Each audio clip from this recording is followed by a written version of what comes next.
Join as we learn together Chitas Chumash for Wednesday Parshas Boi, chapter 11, verse 4. Yesterday we learned as the ninth plague of darkness happened amongst the Egyptians, and as well as Pharaoh is warned about the 10th plague of the killing of the firstborn. Over here we know that Moshe was still standing in front of Pharaoh while God came to him and told him the prophecy and the instructions that he's about to tell Pharaoh of what will happen with the 10th plague. Today, we begin with chapter 11, verse 4. Vayomer Moshe, and Moshe says, and Moshe said, Koyomar Hashem, this is what God said. Now this is Moshe continuing to talk to Pharaoh while he's still standing in front of Pharaoh and telling him the prophecy and the message that God told him, because as we learned in the previous aliyah, Pharaoh told him and expelled him and said, don't come back here again. Koyamar Hashem, so said God, Kachatzois halayla, at about midnight, ani yoytze b'seich Mitzrayim, I will go out in the midst of Egypt. Verse 4, Rashi, Vayomer Moshe, Koyamar Hashem, ba'omde lifnei Pari, while he is standing in front of Pharaoh, Nemra lo nevuazu, this prophecy was told him. Sharei Mashiyatzim l'fanav, because when he left him the final time, lo yehoisiv reis panav, he did not see him again. And therefore, he was still standing in front of Pharaoh while this prophecy was told to him. The word over here is kachatzois halayla, at about midnight. So Rashi explains, kehicholik elayla, when the night splits, meaning kachatzois kemoyalois, like when it comes up, acharois apambanu, zeu pshute, this is a simple interpretation. Liyashve alifanov, to be able to explain it on its proper interpretation. She'ein chatzois shem davar shel chatzi, because the word chatzos in Hebrew is not the activity, is not the action of making something in half. It is a specific time. And therefore, when he uses the word kachatzois, what he's telling us is the time when the two halves of the night come to its middle point. For Rabbi Seinu Darshu, the rabbis explain that over here he's telling him something deeper. Kemoi kivachatzois halayla, like as if it will happen at midnight. For Omru, and the rabbis explained that Moshe used this exact terminology, She'omar kachatzois, that he said at about midnight, the mashma samuchloi, like at about, not exactly, but it could be oy lefanav acharav, it could be either before midnight or after midnight, v'loy omar bachatzois, and he does not say exactly as midnight. Why was that? Because he was concerned. Shema yitnu istegine fari, maybe the astrologers of Pharaoh will make a mistake, and they'll see that it's midnight according to their calculation, and they'll see it never happened yet. They'll say Moshe is a liar. But God, that knows exactly to precise it meticulously to the moment, Amar Bachatzois, he says, at midnight. Therefore, when God tells it to Moshe, he says, Bachatzois, at midnight. However, Moshe telling it to Pharaoh said, Kachatzois, at about midnight, because they may err, and therefore he leaves room for the mistake before or after. Verse 5. Umeis kol b'cher, at that very moment, every firstborn of Egypt will die. Be'eretz Mitzrayim, the land of Egypt. B'cher pari, from the firstborn of Pharaoh, hayoshev al kisei, that's sitting on the throne, ad b'cher hashivcha, until the firstborn of the maidservant, hayoshe asher achare rechoyim, who is behind the millstones, ad v'chil b'cher behema, and every firstborn animal. Rashi, ad b'cher hashvi, even the ones that were in captivity. In some places, it uses the terminology b'cher hashivcha. In our verse, it says until the firstborn of the maidservants, but in other places, later on in verse 12, he uses a terminology until the firstborn of those that were in captivity. So Rashi addresses why those in captivity were also smitten. Lama loko ashvuyim, why those in captivity were smitten by the plague of the firstborn. Seemingly, they didn't do anything wrong. They did not enslave the Jewish people. They themselves were in prison. They should not say that, you know why the Egyptians are getting hurt is because they hurt us. They put us in prison. Therefore, therefore their deity, their idol worship is the one that punished Egypt. Therefore, they too got smitten by the plague of the firstborn to show that it was not because of them that the Egyptians were getting hurt. It was because of the Jewish people. from the firstborn of Pharaoh until the firstborn of the maidservants, kol pchusim, anything that was in between the two of them, meaning it wasn't just telling us that the firstborn of the important ones of Pharaoh, but everybody, anybody that was as low as the level in the hierarchy of the firstborn of the maidservants, as well as the very important ones of the firstborn of Pharaoh's home, were all included. Why did the maidservants also get punished? What did they do wrong?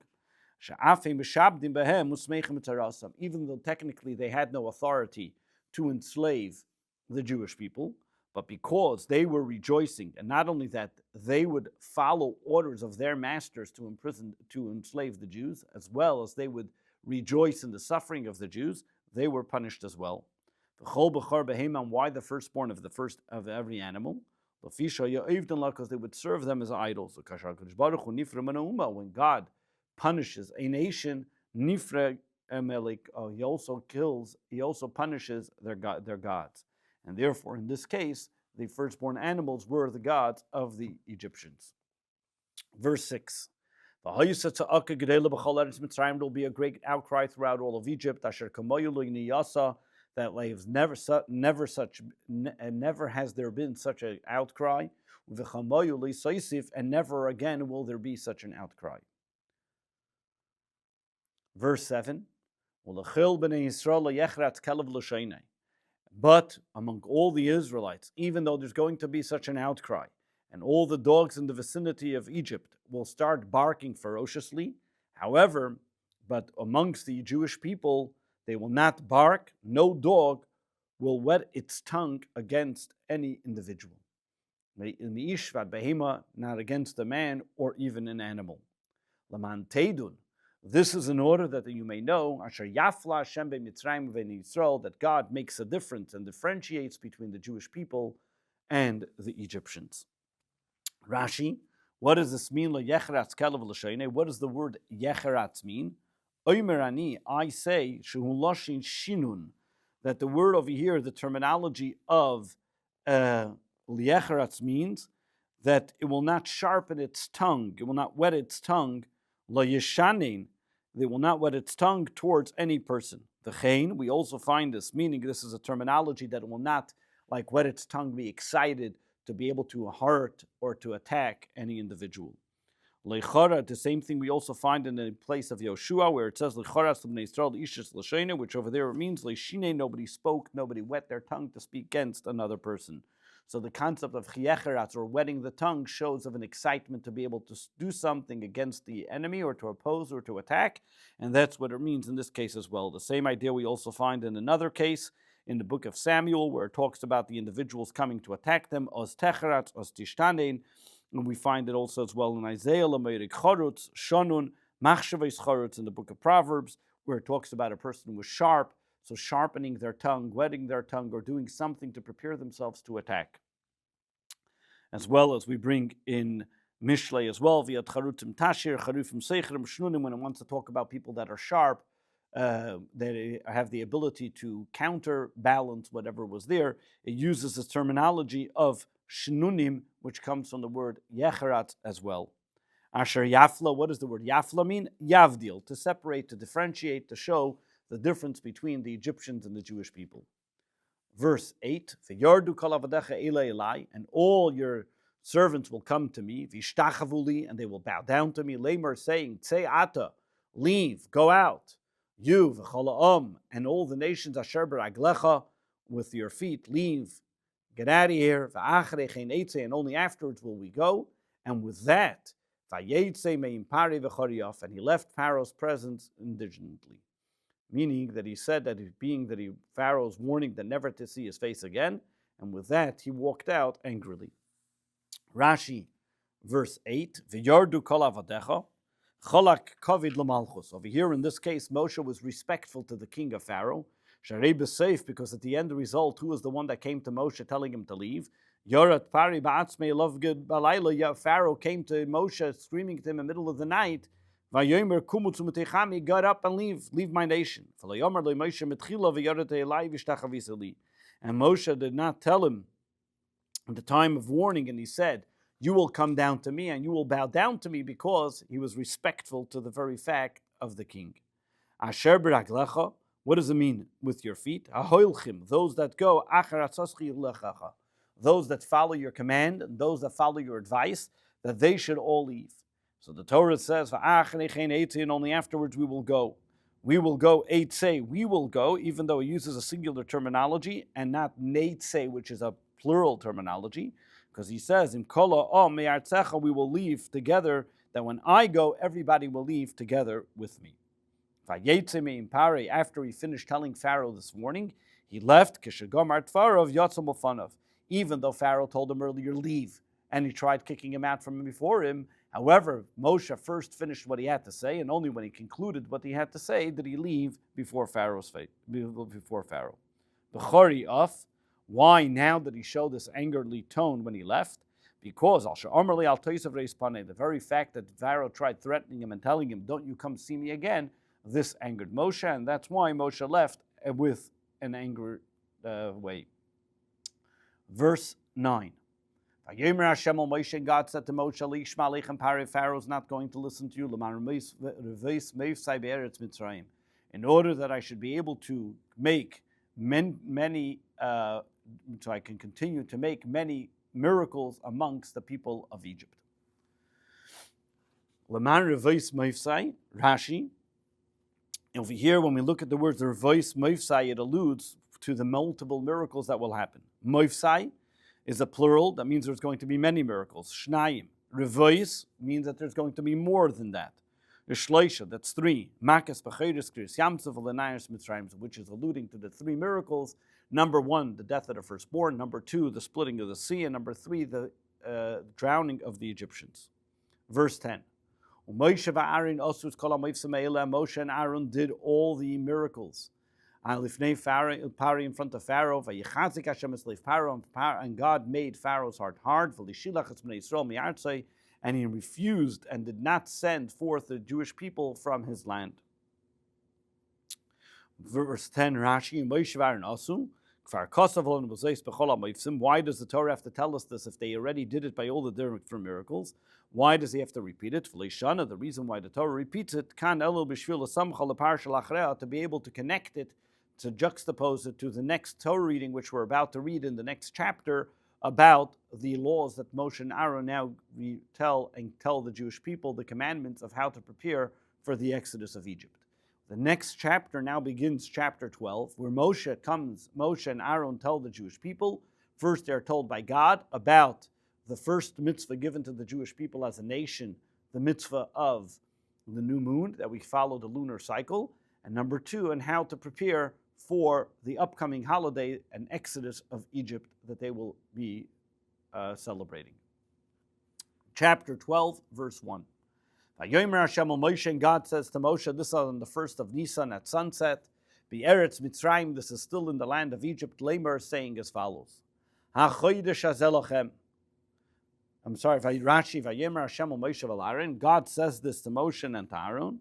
Where does he say this? Because Aaron worked hard and he did the miracles with Moshe.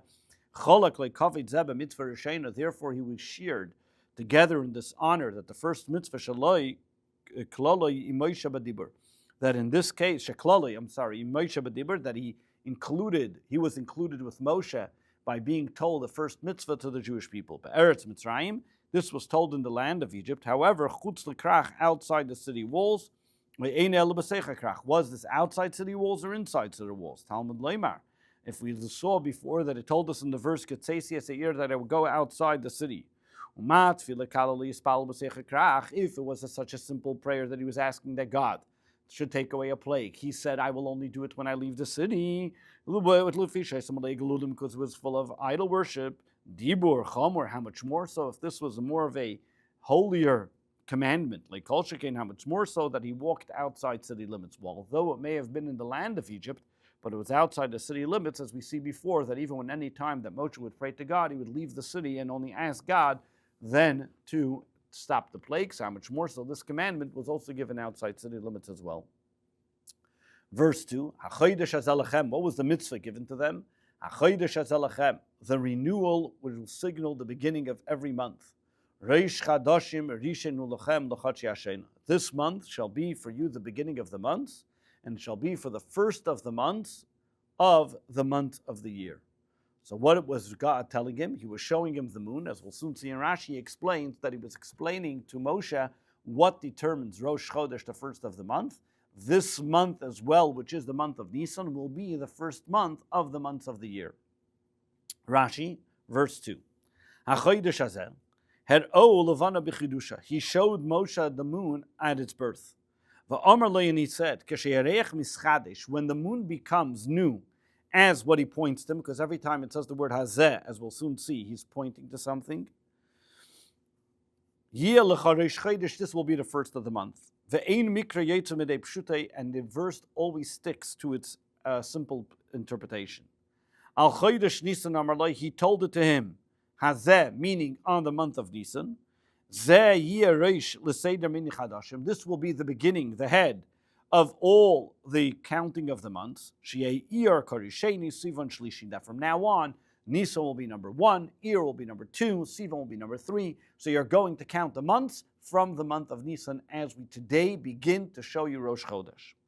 Why does he say hazeh, this? Every time it's this, that means God is actually pointing, or zeh means you're pointing to something. Moshe found it difficult. What does it mean, the birth of the moon? What and when is it appropriate to continue and to consider something the first of the month?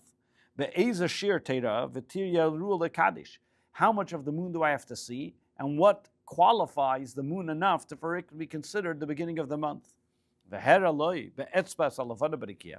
God showed Moshe with his finger the moon the way it is in the sky. And he told him, you see the way the moon looks exactly today? That's the way you're going to know to sanctify the moon at that point. How should he see it? How can God show it to Moshe? This was during the day. How was he able to see the moon during the day? How do we know it's during the day? Because it says, it was at the time during the day when God spoke to him. And then it also says in the book of Leviticus, in the day that he commanded him. And from the day from then onward. As it says in the book of Numbers. Ella, what time was it? Was at sunset. This Torah reading was told to him. He started telling it to him as sunset. So yes, it was the day. But then, as it got dark, God was able to show him exactly when the moon appeared and how the moon should be considered at a time for it to be sanctified.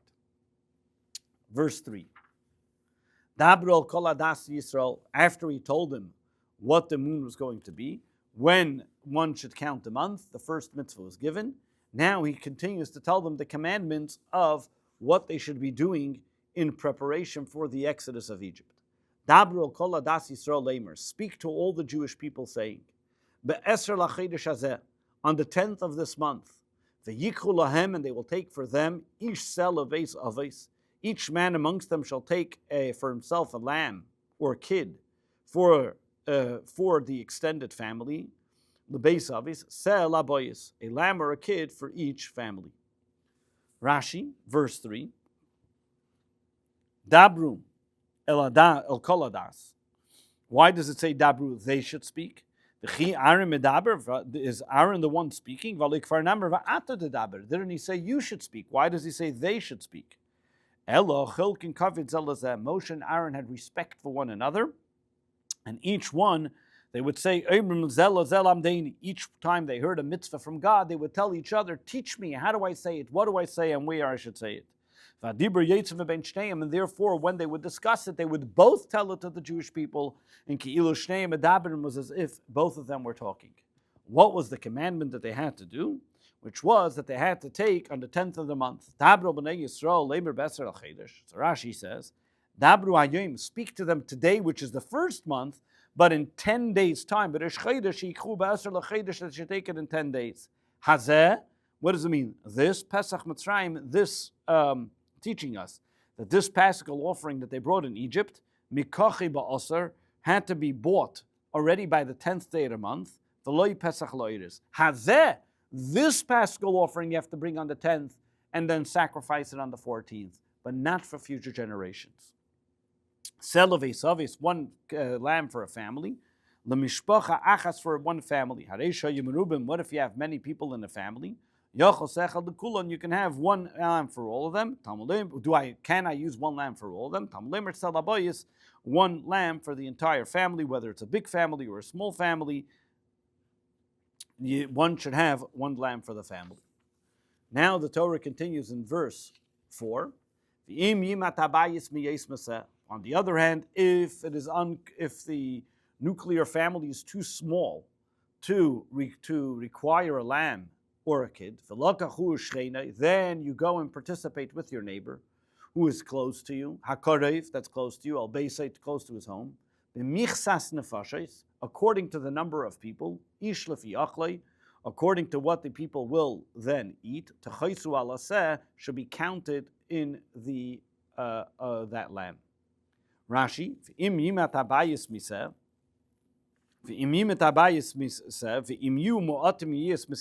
if there's not enough people that they were able to have one lamb, they will not be able to consume the entire lamb. And because of that, you'll have leftovers. Then you join with your neighbors together. This is a simple interpretation according to the Pshat. There's also a medrash that explains your lame to teach us that they would count the amount of people that everybody had to be with it. Once a person is part of the count of who is part of this Paschal offering, as long as they haven't yet slaughtered the Paschal offering, they can reject being part of this party and they can move and be counted with somebody else. However, if they decide that they don't want to be part of it and they want to not include themselves from this animal, when can they do that? They can only do it they can only do it as long as the lamb is still alive, and not once it's slaughtered. What is the word michsas? Covering, meaning cheshbon, in the same count of that family members. We find it in other places as well when it comes to evaluation. The word michsas means to value or account. How much they will eat. The amount that's able to be eaten. This excludes a person's not well, a zaken or an elderly person. That they don't have the ability to eat the proper amount, which was the amount the size of an olive, that each person had to eat a minimum requirement from the flesh of the Paschal offering. Tachoisu, as the Targum translates, tismunun, they will be partly counted from and part of this Paschal offering. What kind of animal do you have to get? Verse number 5. Set tamim zachar ben shana. They have to take a flawless young male animal. Yilachem, they should have for you, min akvasim from the lambs, min izim from the goats, tikachu, they should take. Tamim, what does it mean? Tamim, beloy mum. It has to be without any flaws, without any blemishes. Ben shana, what does it mean a ben shana? A year old, meaning kol shnase karu ben shana. As long as it's within the year, it's called a year old. Kaloimer shenelad b'shana zu, meaning that it was born this year. Min akvasim min izim. They don't have to take both, either from the lambs or from the goats. Shaf is karizeh, because a goat, is also called a lamb. Shenemer, as we've seen, V'se'izim, in the book of Deuteronomy, he uses the terminology lamb for goats as well. Verse 6. And this you shall keep watch over it. Adar ba'as or yom, until the 14th day, lachodesh of the month, and then on the 14th day, you will then slaughter it, kil kaladas Yisrael, all the assembled community of the Jewish people, bein arbaim. The time that you will be slaughtering it would be in the afternoon. Verse 6, Rashi, mishmeres over here means zeh lashim bikur. You have to make sure you watch it, protect it, check on it. Shetom bikur, you have to look at it, check it every single day. Mimum, to make sure that there is no blemish on it. Arba yamim kaidem shchita, 4 days before slaughtering it. Why did they have to take it 4 days before slaughtering it for 4 days? Because, and this we don't find that they had to do throughout the generations, taking it 4 days before slaughtering it. Hoyer Ramasnim ben Charish Eimer. Ramasnim ben Charish used to say, Harei hu Eimer, because it says in the verse later on, in the book of Ezekiel, it talks about the God who gives a metaphor to the Jewish people that he sees before they are taken out of Egypt as somebody who is just alone, out in the field, nobody taking care of them. And over here, God comes over and says, look, I have to take care of you. And God comes to help them and take care of them and give them their needs. So too, Higia Shvua, what God was telling the Jewish people is the time has come that I have to keep my end of the oath that I've made, that I promised Avram I would take his children out of exile. The problem was that the Jewish people at the time, they were so assimilated, they did not have any mitzvahs that they can use that I can take them out. As it says, area that you were naked, meaning you had no mitzvahs. There was nothing there that you should find in your merit that they should be released and brought to the exodus of Egypt. Therefore, God gave them two mitzvahs. Nasalam shtei mitzvahs. Dam Pesach v'dam Milah, the blood of the Paschal offering and the blood of the circumcision that the Jewish people had to circumcise. But you say alayla that night, Shnemer, as it says in the verse, that you were swimming in your blood. They were rolling in the blood. What's the blood? B'shnei damim, the two bloods. The blood of the circumcision and the blood of the Paschal offering. That also you with the blood of the covenant, I've sent you as a prisoner to be taken out of a ditch without any water, meaning that these 4 days that God gave them to be involved with the mitzvah of circumcision and the Paschal offering was given them the ability that they should have a mitzvah that should be on their side, that they should be meritorious to be redeemed and released from exile. As well, another reason, because since the Jewish people were so assimilated that they too, as well, were engrossed and entrenched in serving idols. Omer lahem, God said, Mishchu khulechem, you have to refrain, you have to pull away from it. Meaning, Mishchu yadechem v'avedas kechavim, refrain, go away from serving idols, khulechem tzayin shal mitzvah, and now take a sheep that you will dedicate to be using for a mitzvah. So first they need to refrain from idolatry, and then they were able to dedicate it towards a mitzvah.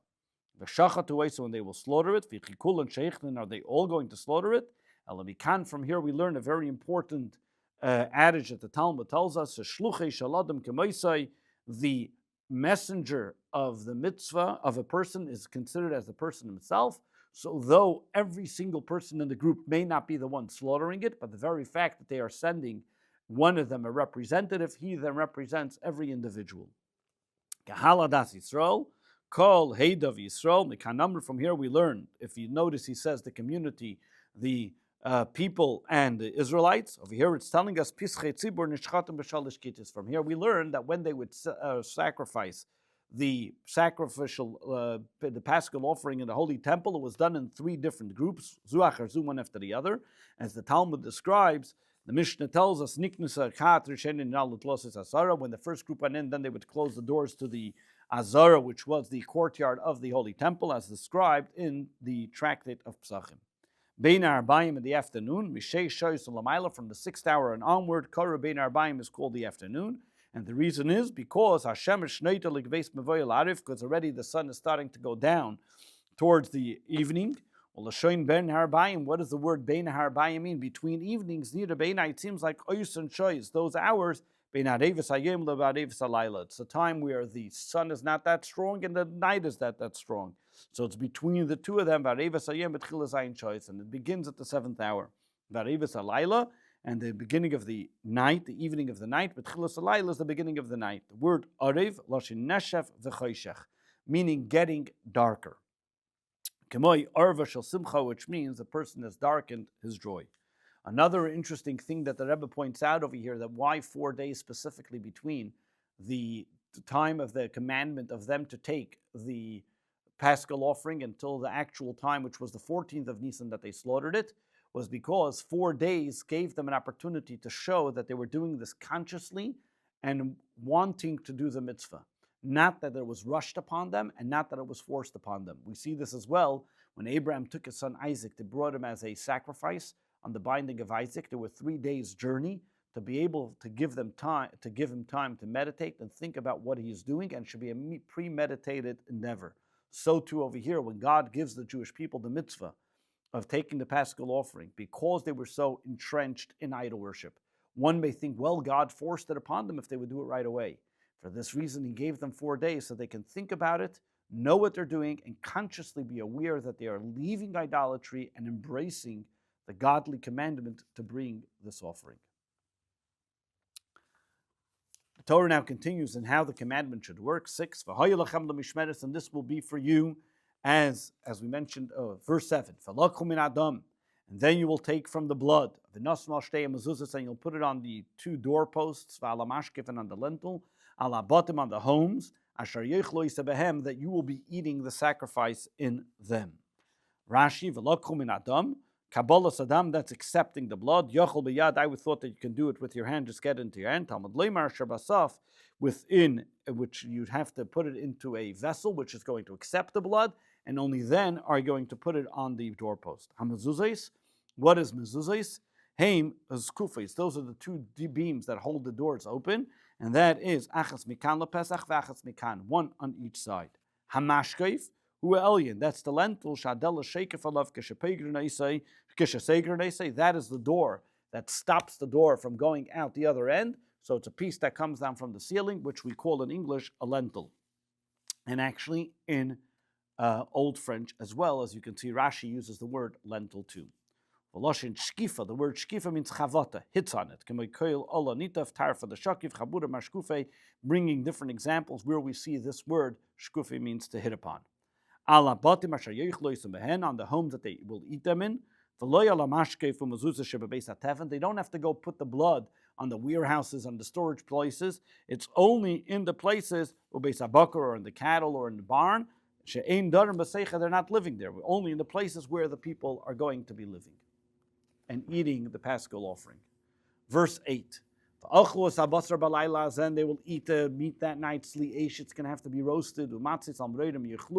They shall eat it together with matzah and the bitter herbs. Verse 8, es habasar, they're going to eat the meat, but not the sinews and the bones. Al meroirim, what does the meroirim mean? Called esav mar, bitter grass. Nikra mar is called a bitter herb. Why did they have to eat it? The reason why they were supposed to eat it with the bitter herbs, to remember the bitter times that they had and the life that they had in Egypt. Verse 9, do not eat any of it half cooked or cooked in water. The only way they should eat it is roasted over fire, together with its head, its legs, and its internal organs. Right? Rashi, verse 9. It's not something which is not roasted properly, is called na in Arabic. Eating it cooked or cooked in water is all part of the same prohibition of not eating it properly when it's not roasted. In water, how do I know that he's not allowed to cook it in any other liquid as well? Therefore, the Torah makes a reiteration of the word uvashul, cooked and cooked, telling us any way cooked is prohibited. It has to be roasted. When he says that they have to eat it roasted, that's the positive commandment. And now the Torah adds to it, a negative commandment, don't eat it, but only roasted. Its head, its limbs, and its head, legs, and internal organs all together. He roasts it all in one piece, which its head and its legs, and with its internal organs, and its stomach. And the reason why they are washing it, they would wash it afterwards. Then after they would put it back after they would wash it. The very fact that we find that it uses a terminology on its legs and on its internal organs, meaning when it says that they went out on tzivaisam, meaning with their families and so on, that the Jewish people went out, everybody together, their tribes and their families, they went the way they are. Kol b'sari mishalim, to say to over here that you have to roast the animal with the way it is in its completion, in its whole body. That's the way it was then roasted as well. Verse 10. More laws pertaining the actual Paschal offering. You should not leave any over of it until the morning. And any of it that's left over until the morning, but you should burn it in the fire. Rashi, why does it have to say until the morning, Pam Shni, a second time? Litain Boiker al Boiker, to tell me twice an important law concerning the morning. When I say regular morning, it means sunrise. Over here, the Torah tells me twice the word morning to tell me lahaktim, to say that this is an earlier time. From dawn, you're already not allowed to eat it. So over here, the Torah is telling us not only, though usually morning means from sunrise, but in this case, morning will mean from dawn.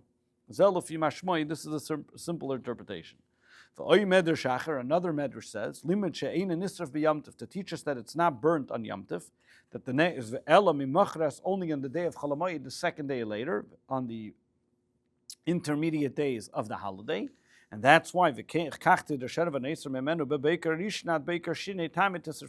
what it means, that it's left over from the first morning and leave it over to the next morning, that they would not burn the leftover meat on the holiday of Pesach. They would wait for the intermediary days of the holiday to burn the leftover meat. The Torah now continues and tells us how they should eat the meat. Now we know what the meat should look like, but what about the actual Jew? What, how, and where should they be? And this is how you shall eat it. Masnechem chagurim, with your waist belted. Na'alechem beraglechem, your shoes on your feet. U'makelchem beyedchem, your staff in your hand. And you should eat it b'chipazin, in haste. Pesachul Hashem, this is a Paschal offering for God. Let's see the details that Rashi tells us here. Masnechem chagurim, why your belts closed, mizumanim laderech, that you're ready to travel. B'chibazin lashim bahala, like in haste, umihinus, quickly. Like we find in other verses, that they threw it quickly. The word chipazin means quick. Pesachul Hashem, HaKorban Kori, this is sacrifice, is now called the Paschal offering. Al Shem Adilug, why is it called Pesach? Because the very fact that God is going to pass over, God is going to pass over and leap over the homes of the Jewish people and only smite the ones of the Egyptians. That God was jumping from one Egyptian home to the next. And the Jew that was in between the two Egyptian homes was saved. And you, when you do all this work that God said, l'shem shemayim, for the purpose of God, then this becomes Pesachul Hashem.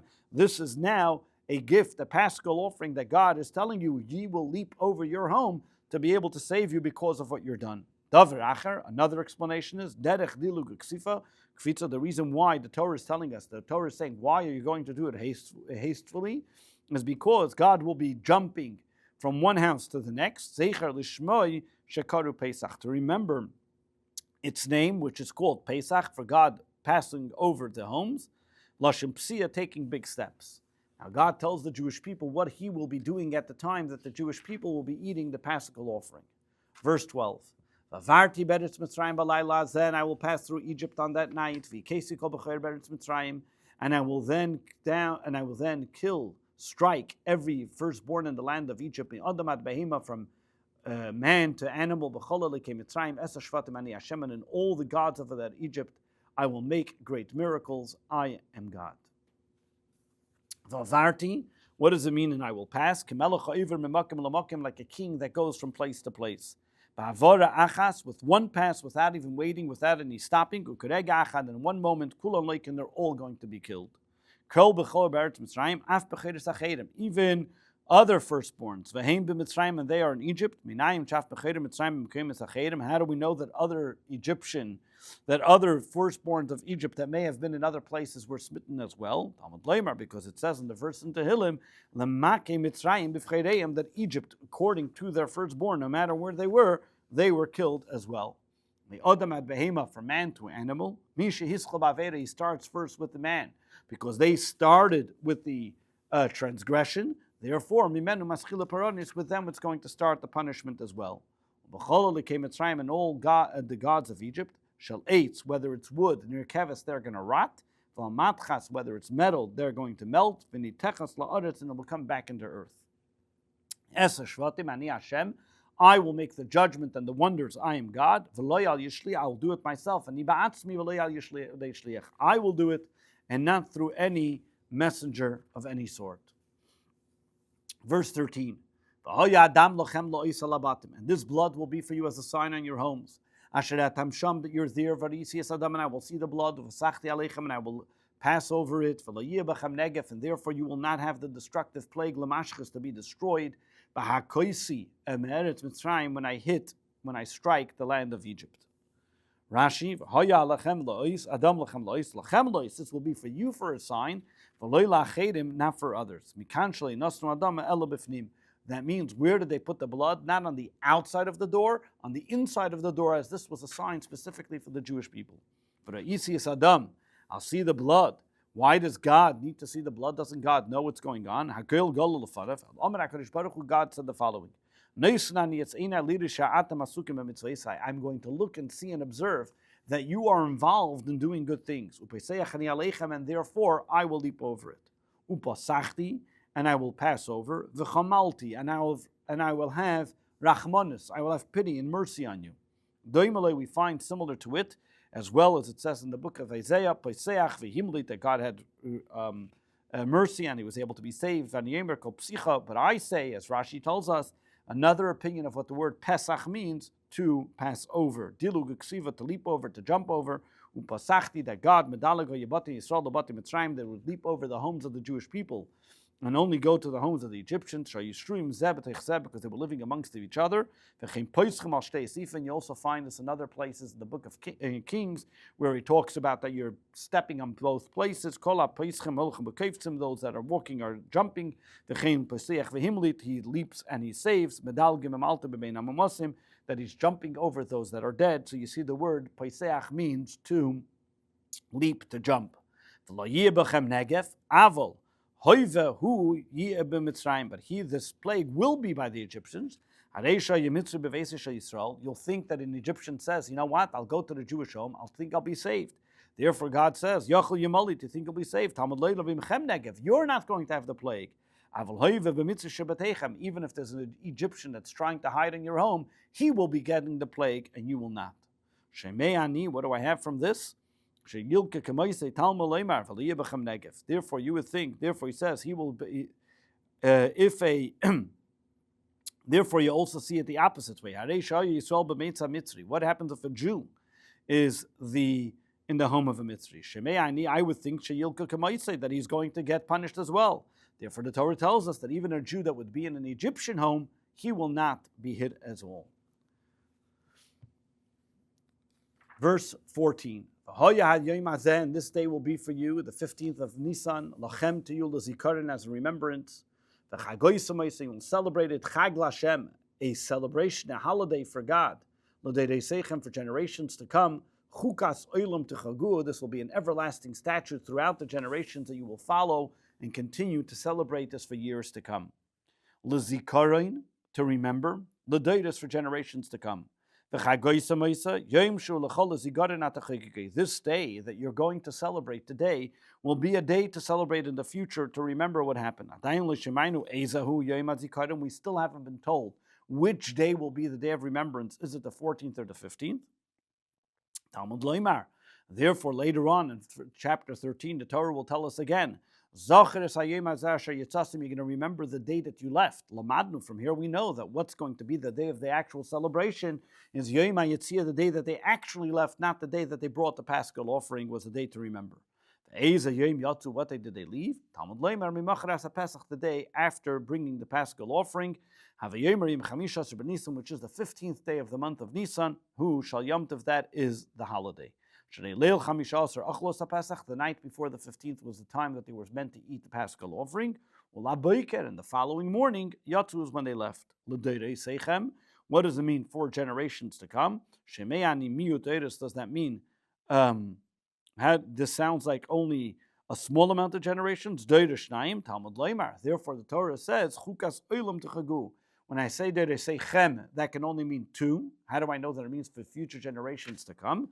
Therefore, the Torah says, Chukas Olam, an everlasting statute that it's not only for the next 2 years, but this is an everlasting holiday that will always be with the Jewish people. Verse 15, Shivas Yamim, for 7 days, meaning from the 15th of Nisan until the 21st. Matzis techelu, you should eat matzah. Ach bayim arishin tashpisu serbe metechem. However, on the previous day, from the 14th of Nisan, is when you shall clear your houses. So from any leavening, any leavening agent, yeast from your home, from your home, because whoever will eat leavened food, the nichadasa nefesh intentionally, they will be cut off from Yisrael, from the Jews. Miyayim arishin, they should not be eating it from the first day, adi mashvi, until the 7th day. Rashi, Shivas Yamim, 7 days. Stein Shal Yamim, a week, a group of 7 days, not 7 separate days, but one group of 7 days, which is this week from the 15th to the 21st. Shivas Yamim Matzis Techelu, but Makim Acher Omer, in another place it says, Sheishas Yamim Techel Matzis, they should eat only for 6 days. Limeid, it's coming to teach us here, how does this work? Al Shvi Shal Pesach Shein Nechayv Lechol Matzah. The 7th day of Pesach, it's not an obligation to eat matzah, but you can't eat leavened bread, so what are you stuck with? You got to eat matzah. How do I know that those 6 days are also only permission to eat it, meaning they're not obligatory to eat matzah? 7 days. This is a law, and this is a way and a method that the Torah teaches us a certain law. So, for example, and this is what we say in the 13 principles of laws of how we can derive ideas and concepts from the Torah, which is, if I have something which is in a rule, but then I have an exception to the rule, lanami, to tell me a special reason. It's not only telling me about this exception, it's telling me about the general rule as well. The exception tells me to the general rule. So, for example, and here is what we see it in the story of Pesach. The 7th day is not obligation to eat matzah. That means it was an exception to the rule. That means I said you have to eat 7 days matzah. The exception to the rule is the 7th day.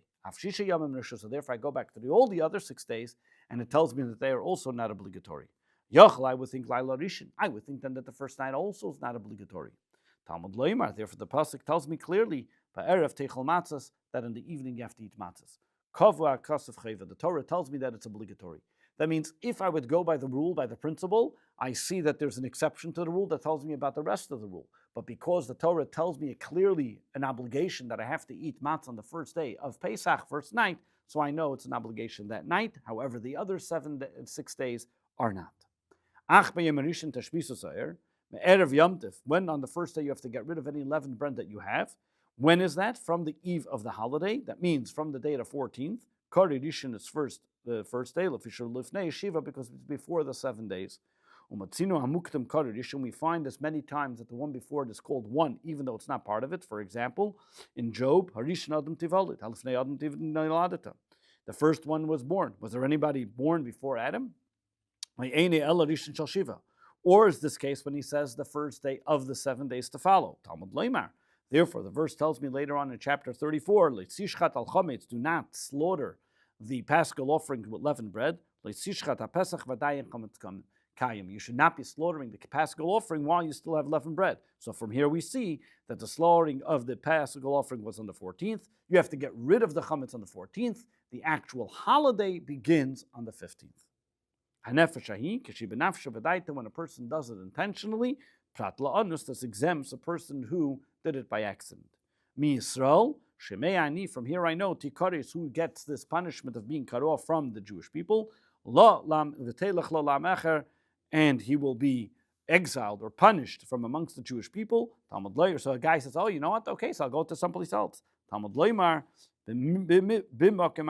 from someplace else as well. Meaning, whoever eats it in Milfanai from before me, that any place you think, you're gonna, okay, so I'll eat it and I won't be Jewish anymore. But God says, no, the entire universe is mine. I'll be cut off from before me completely. Verse 16. And the first day shall be designated as a holiday, and the 7th day shall be designated as a holiday. Yilachem should be for you. You should not do any work on it. The only thing that may be done is a person who animal food that alone may be done for you. What does this mean? So Rashi explains as follows. First of all, what does Mikra Kodesh mean? Holy. Shem Mikra Shem Davar. This is an action. Kara Oisa Kodesh. God calls this day holy. What is it holy? How do you make it holy? Lachila, shtiya, ksus, the eating special food, drinking special food, and wearing special clothing. Loye asa behem, work should not be done, not by you, afila yidei achedem, and nobody doing it for you as well. Hu levade, what is he telling us? Him alone. Who? He can do it, meaning work that has to be done for food. V'loy machshirav, but not the tools, she'ef sh'lasei samer of Yom Tov, not something that you were able to do before Yom Tov.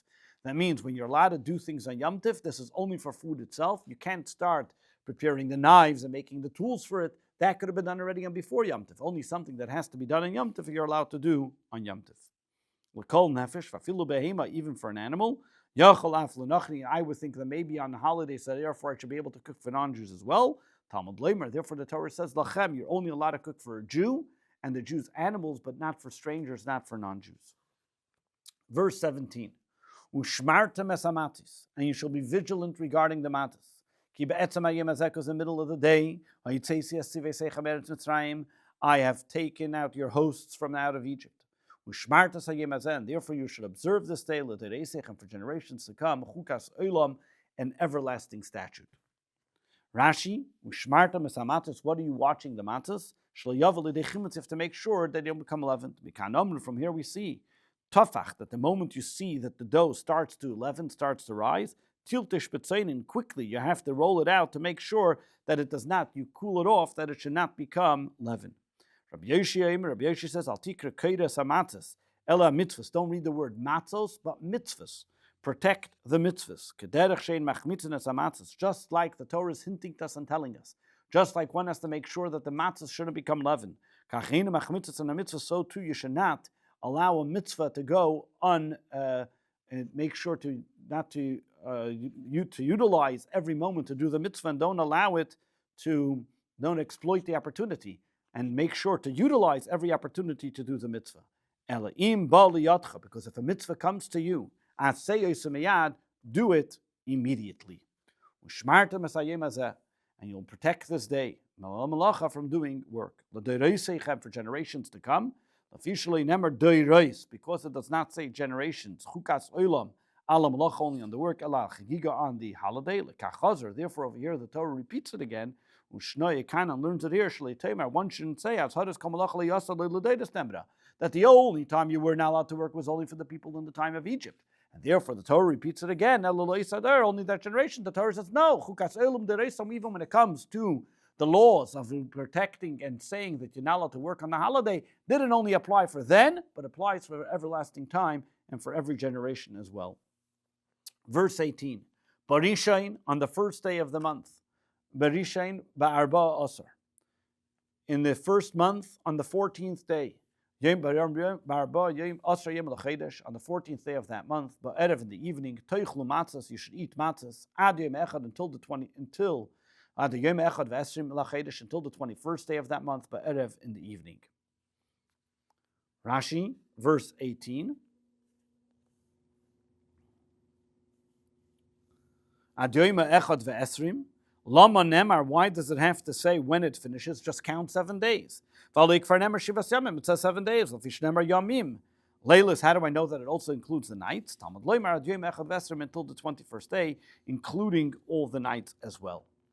Verse 19, for those 7 days, Shivas Yamim, for those 7 days, leavening agents may not be found in your homes. Whoever will eat from something which is becoming leavened, any leavening agent, and that person will then be cut off mi'adas Yisrael, from the community of the Jewish people, whether it be a convert or a native in the land. Rashi, lo yimatze bevatechem. Where does this mean? Not only in the person's home. How do I know on all the boundaries of a person's home? Talmud Leimer b'chol gvulecha, all your boundaries. Ma Talmud Leimer bevatechem. But then why does it say in your home? Ma beischa b'reshuscha, just like your house belongs to you. Av gvulcha, so too your boundaries to it, shabrashuscha, that belong to you. Yotza, this excludes chamesa shal nachri, the bread, the leavened bread of a non-Jew, shu eitzel Yisrael, that's by a Jew, but the Jew has no responsibility for it. That means if I have a non-Jew's chametz in my home, I am not liable for it. However, it has to be, I learned that because it's my house. The same way I'm responsible for my home, I'm only responsible and only liable for a chametz that belongs to me and that I own during that time. Whoever eats something that is leavened, Lanish karis also to get the punishment of karis, which is being cut off on leavened bread. He already gave the punishment for anything that's leavened. One shouldn't say chametz. What does it mean chametz? When is chametz? When is leavened bread considered a prohibition? There's only shirayla achila, it has to be worthy to be eaten, and therefore anish alav, and therefore you got punished for it. But sa'ir, but yeast or leavening agents, she'ena rayla achila, that are not worthy to be eaten, lo yanish alav, a person should not be punished for it. Therefore, the Torah tells us, im anash, and if the Torah would tell me that he's punished ala sayr, that he for any leavening agent, then he's not punished for regular bread. I would say, the only time that a person is punished for it is because it's a leavening agent and it started, and it can make other things leavened as well. But something that's already bread is not going to make something else chametz, and therefore he would get kares. Therefore, the Torah has to tell me a leavening agent and an item that's already leavened, for like example, a piece of bread. Because both of them are included in this prohibition. Being that the miracle happened only to the Jewish people, so somebody may say, oh, I'm a convert, my parents weren't part of it, so therefore I don't have to celebrate. Therefore, the Torah tells us that everybody is included. Whether convert, if you're Jewish, you have to be able to, you are part of the celebration of Passover. Verse 20, Kol machmetzas lo yitzechelu, you may not eat any leavening agents, in any of your areas where you may live. Teichlu matzahs, you should be eating matzahs. Machmetzas lo yitzechelu, this is what we mentioned previously in the previous Rashi before, as hara l'chilas ha'er, the prohibition of eating any leavening agent. Kol machmetzas, meaning lahavi es taruvte. Not only can you eat not bread or the leaven itself or the leavening agent, but even if you have an item that it has in it some type of leaven, that also is prohibited on Passover. What does it have to add this? If he already told me that I have to eat matzah and I can't eat leavened bread, why does he have to tell me? I would think in some places I don't have to eat matzah. This is coming to teach us that it should be befitting to eat in every place. The